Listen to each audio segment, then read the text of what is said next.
상가가 무너지잖아. 신도시 개발의 모든 원동력이 다 무너집니다. 상기 신도시 박살납니다. 지금 분양이 이루어진 것들 그냥 딱 분양된 곳에서 멈춰야 돼.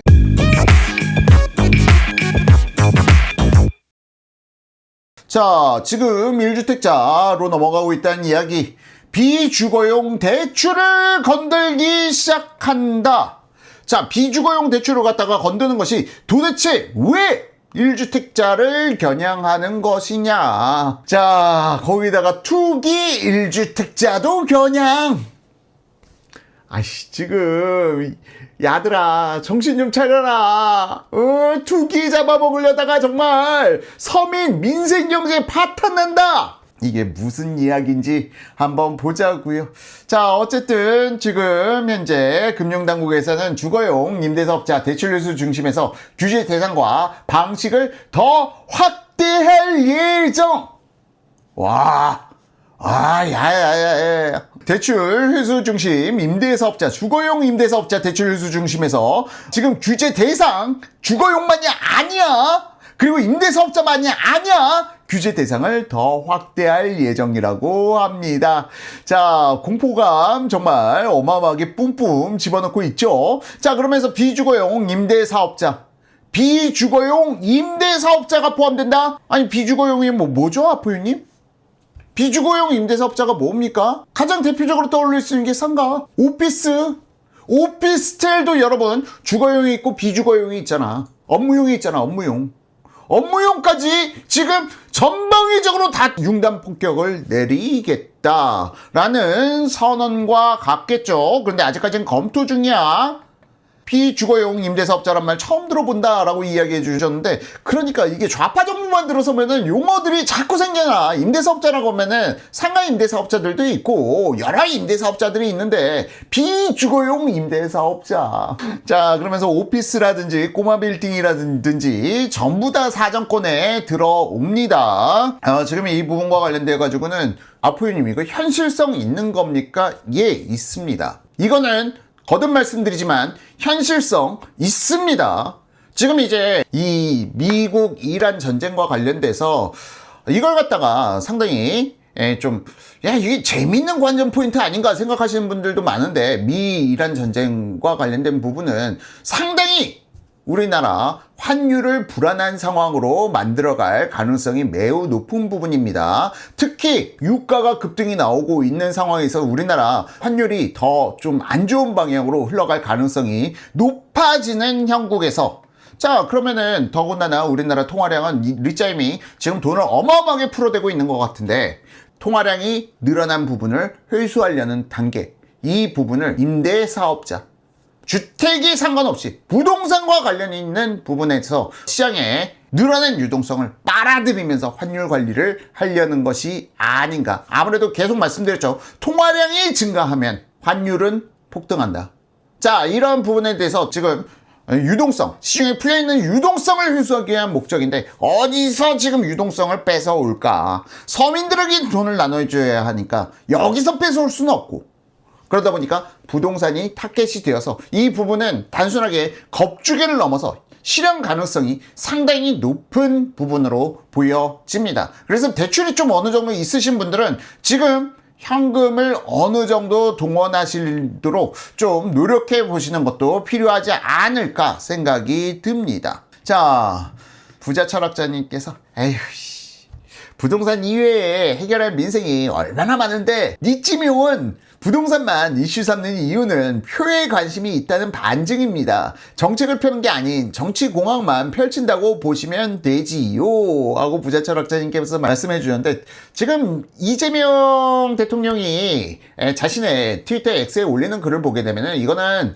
비이성적인 수준을 상당히 넘어섰다. 그런 측면에서 봤을 때는 부자 철학자님의 말씀이 맞는 부분도 있습니다만, 지금 현재 실질적으로 시중에 풀려있는 유동성을 정부에서는 어떻게든 회수를 해야 환율이 안정이 될 수가 있고요. 또한 금리도 안정시킬 수 있는 여지가 있는 것인데, 금리마저도 급등이 나오게 되면 정말 이재명은, 정치 생명은 끝난다라고 봐도 거의 무방한 상황이다. 금리를 올린다. 윤석열 정부 초반에 그렇게 윤석열 정부가 인기가 없었던 가장 큰 이유 중에 하나가 금리야. 금리가 상승해 가면은 민심이 좋을 수가 없습니다. 역대적으로 금리 올린 대통령 중에 민심이 좋았던 경우가 없었다. 아니 생각해봐. 노무현도 정부 말기에 금리 올리기 시작했다가 민심 박살났던 게 노무현 대통령. 아니 그 뒤에 이명박 대통령도 금리가 급등할 때 민심 박살이 났고요. 거의 정부들이 하나같이 위기가 오는 구간은 금리가 올라갈 때였습니다. 금리가 그냥 단순하게 0.25 뭐 이렇게 올라가는 단계에서는 크게 문제가 없는데 0.5 넘어서서 0.75 그렇게 올라가게 되면요. 그 금리 인상 구간에서는 민심이 이성적으로 작용하지 않습니다. 무조건 반정부 성향으로 튀어갔어. 지금까지 금리가 올라갈 때 인기 있었던 정부는 거의 없었다라는 것도 같이 말씀드릴게요. 자, 그런 의미에서 봤을 때 지금 현재 이재명 정부에서도 금리를 올리는 이러한 악수는 두지 않기 위해서 지금 시중에 유동성을 갖다가 좀 빨아들이는 역할을 하려는 것 같은데, 여기서 문제는 뭐냐면은 상가 오피스 가지고 계신 분들, 특히 상가 가지고 계신 분들 좀 긴장하셔야 될 수도 있어. 상가는 대출이 90%까지 발생돼 있거든. 상가는 예전에 문재인 정부 때 LTV 90%까지도 나갔던 게 상가야. 10억짜리 상가 산다고 하면은 1억만 있으면 9억이 대출되었던 게 상가라고. 자, 그러다 보니까 상가를 가지고 계신 분들의 입장에서는 지금 상당히 커다란 압박이 될 수도 있겠다. 자, 그런데 이게 이런 시장, 상업시설 시장이라든지 오피스 시장 이쪽이 붕괴하게 되면요, 문제는 산업 전반적으로 타격이 가게 된다는 거야. 그래서 이 부분을 쉽게 건들기는 어려울 것으로 보여지는데요.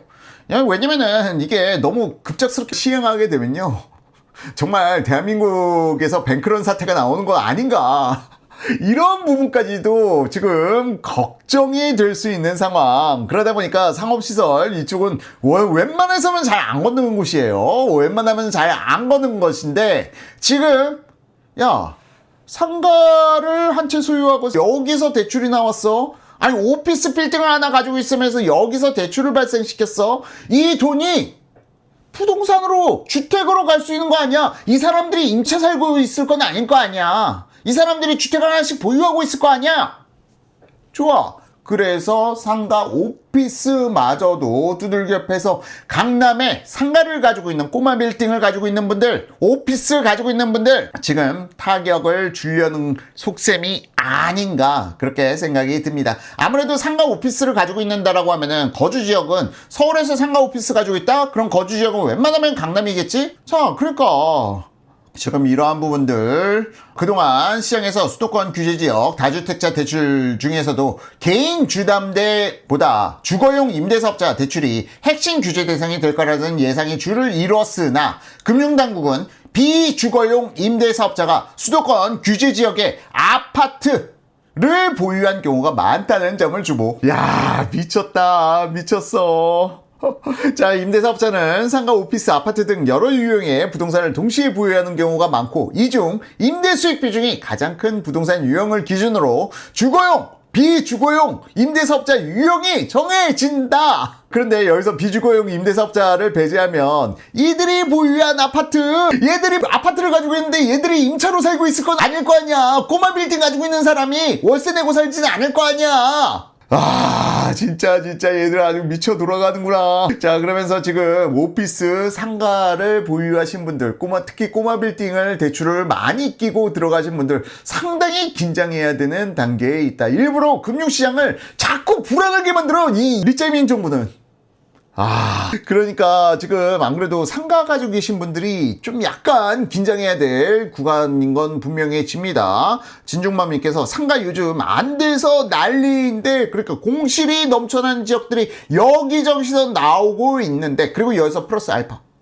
상가를 건들게 되면요, 신도시 개발 아무것도 못합니다. 상가가 무너지잖아. 신도시 개발의 모든 원동력이 다 무너집니다. 상기 신도시 박살납니다. 지금 분양이 이루어진 것들 그냥 딱 분양된 곳에서 멈춰야 돼. 그 무슨 말씀이세요?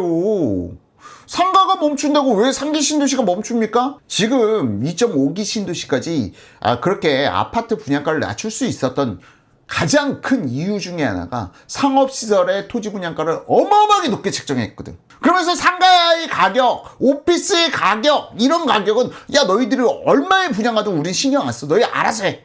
하면서 풀어줘 버렸단 말이야. 근데 사업시설 지금 어때? 상가 분양가 어때? 1층 점포 1층 점포는 뭐 2, 30억씩 하고 신도시에서 뭐 빵집 하나 내려고 했는데 그 빵집 규모 한 100평짜리 봤더니 무슨 30억이 넘고 이러한 상황들. 이게 왜 나타나고 있는 현상이야? 여기서 장사해가지고 본전 뽑을 수 있어? 자, 그러다 보니까 지금 이러한 부분들이 상가의 가치를 갖다가 너무 비정상적으로 올려놔 버린 부분, 그리고 여기를 갖다가 대출로 어떻게든 지금 연명하면서 대출 간신히 막아왔던 사업자들의 입장에서는 지금 상당히 덜컹하는 소리가 아닐 수가 없을 것이다. 자, 그런데 여기서 상가 이야기가 왜 LH 상기 신도시에 사업을 올스톱 시키느냐. 자, 지금 상기 신도시 아파트 분양가 저렴하게 잡을 수 있었던 이유가 토지가를 갖다가 전부 다 상업시설에 모두 다 덤태기를 씌워버렸단 말이야. 상업시설을 비싸게 팔린다는 전제하에. 근데 상업시설이 무너진다? 라고 하면은 아파트 공급, 저가의 아파트 공급 자체도 불가능해지는 거예요. 그러니까 동탄에서 과거에 주상복합 분양할 때 보면은 아니 오피스텔이 더 비싸 분양가가. 왜 그래? 이런 것들 보면은 여러분들께서 이해가 쉬우실 겁니다. 지금 이러한 상가 공실이 너무 넘쳐나는 것도 이 부분이야. 지금 상가의 분양가는 너무 높게 만들어 놨는데 주거용 상대적으로 혜택을 주다 보니까 상가에 몰려버린 이러한 부분들이 그 상업시설에 그 분양가에 맞는 업종이 들어갈 수가 없어. 그러다 보니까 지금 신도시들 중에서도 공실이 넘쳐나는 이유, 그 분양가에 맞는 임차인은 맞춰놓을 수가 없는 상황이다. 자, 그렇게 보시면은 지금 이제 상기 신도시에 상가 분양 누가 받겠습니까? 누가 받을까? 제가 신도시의 상가 분양은 되도록이면은 신축은 받지 말아라. 하다못해 최소 4년에서 5년 정도 지난 후에 상가가 준공돼서 5년, 6년이 지난 후에 한번 검토해 보셔라 하고 말씀드렸는데 아직까지도 지금 문제가 해결되지 않고 있는 와중에 지금 택지개발지구에서 상업용지 분양하면은 아무도 안 달라붙습니다. 지금 계속 다 유찰라. 그러다 보니까 2.5기 신도시, 2기 신도시에도 아직까지 여기 상업용지였는데 왜 아직까지 개발이 안 되고 있지? 왜 아직까지 그냥 펜스 쳐져 있지? 왜 아직까지 나대지지? 이런 지역들 상가가 분양이 안 돼요. 상가 용지 매각 자체가 안 돼. 자, 이거 건들면은 정말 이거는 진짜 뱅크런을 일으킬 만한 상황. 자, 그러면서 임대사업자는 상가, 오피스텔, 오피스, 아파트 등 여러 유형의 부동산을 동시에 보유하는 경우가 많고 이 중 임대수익의 비중이 가장 큰 부동산 유형을 기준으로 주거용, 비주거용 임대사업자 유형이 정해지는데 지금 현재 이 부분 아파트 물량 임대사업자, 비주거용 임대사업자를 배제하면 아파트 물량이 고스란히 누락된다. 진짜 정말 독하다, 독해. 응? 이거 건들면요 앞으로 상기 신도시도 제대로 돌아가지 않습니다. 지금 그나마 2027, 89, 89년도에 그나마 수도권의 입주 물량이 늘어나주는 부분이 바로 상기 신도시가 본격적으로 작동하면서 이루어져야 되는데, 이러면 상기 신도시 준공되고 나서요 어떤 꼴이 나느냐. 과거에 양주 옥정 신도시 개발될 때 정말 한동안 아파트만 달랑 서 있고 그 주에 상업시설이 한참 늦게 들어갔어. 한참 늦게 들어갔다고. 상업시설이 먼저 들어가지는 않았어.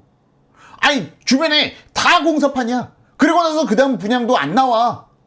다 그냥 펜스만 쳐져 있어. 신도시 초기 투자법이 장화 신고 들어가서 구두 신고 나온다, 이런 이야기 많이 들으셨죠. 그런데 이게 장화 신고 1년을 기다리고 2년을 기다리고 3년을 기다리고 몇 년을 기다려야 될지 모르는 상황을 만들어낼지도 모른다. 이러한 부분도 함께 말씀드리도록 하겠습니다. 지금 이러한 부분에 대해서 비주거용 대출, 투기 1주택도 겨냥하면서 비주거용 대출, 그러니까 상업시설, 오피스 대출마저도 지금 검토를 하고 있다고 하는데, 이거는 제 개인적인 생각으로는 검토하고 끝나지 않을까. 이거 건들면은 정말 좀 타격이 있다.